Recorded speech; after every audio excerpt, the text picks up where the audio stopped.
and methods set forth, prove its truth for yourself. Incidentally, it has often been said, and many times inaptly, the truth shall make you free. The only truth that will make you free is the truth which you prove for yourself.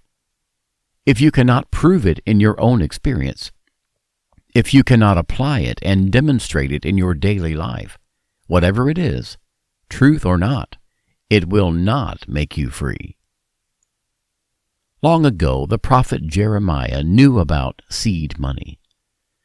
A prophet becomes a prophet because he is inspired.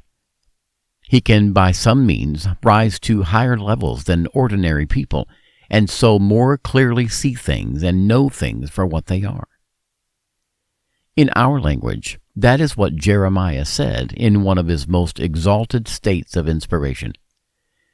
Prove me now herewith, saith the Infinite, and I will open the gates of granaries of infinite resources, and pour out upon you such blessings, such wealth, such prosperity, and such overflowing abundance of all the good things of life that you have not the power to receive. Were Jeremiah around today to witness for us, he would tell you that our $50 planted as seed money and properly cultivated would return us $500, and that other seed money sums would return proportional harvests. Here is a story which happened in California 8 or 9 years ago, of how a friend of mine proved Jeremiah's promise with typewriters.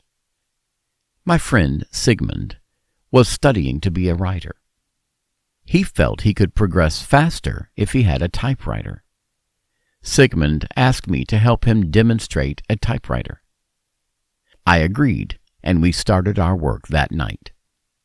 Although Sigmund had often been writing at his desk, when his landlady came up to straighten up the apartment the very next morning, she suggested that he go to the basement and get the typewriter some folks who had once lived there had left.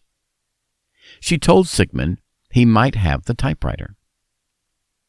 Sigmund phoned that day and gave me an account of what had happened. He said, however, the machine was not new, and that he had taken it to have it cleaned and put in working order. The following day, Sigmund packed up the typewriter and asked me to come and see it. I went to his place. I'm quite certain it was not the first typewriter ever manufactured, but it could have been the second. The two of us sat quietly and looked at it. "Does it work?" I asked him. Sigmund laughed. During the next few weeks, the machine needed fixing several times, and Sigmund told me he finally decided to leave it in the repair shop.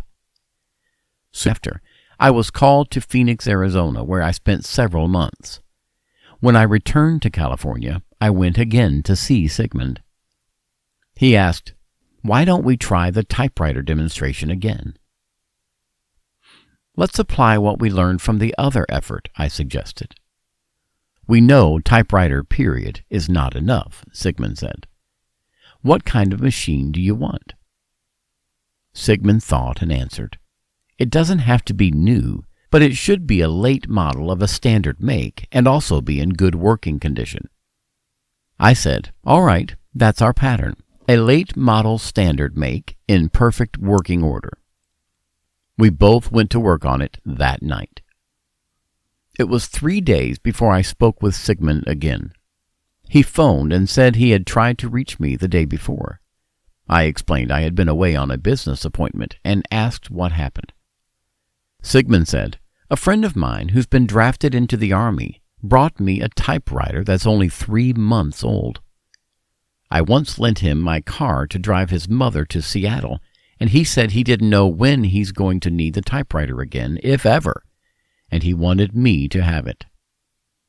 I asked, "What kind of condition is it in?" "Perfect," was Sigmund's answer.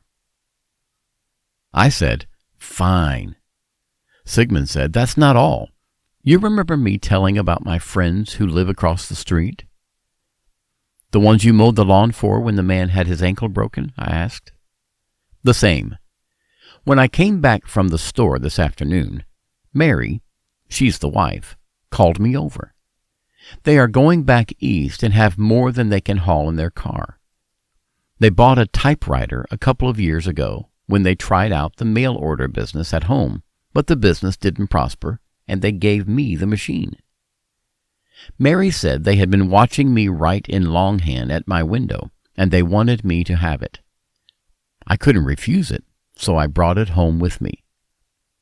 I said, "Great! Is it in good condition too?" Sigmund said it was in perfect condition. Then I pointed out to him that we had demonstrated 2 typewriters. I heard him laughing over the phone. I asked, "What are you laughing about?"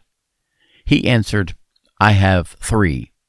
This morning, when I went for the mail, there was an almost new machine in front of my apartment door with a note typewritten, 'This is a gift.' I thought perhaps you sent it." I told him, and I told him truthfully, "Sigmund, not only did I not send it, I know nothing at all about it." Sigmund said, "We'd better turn it off.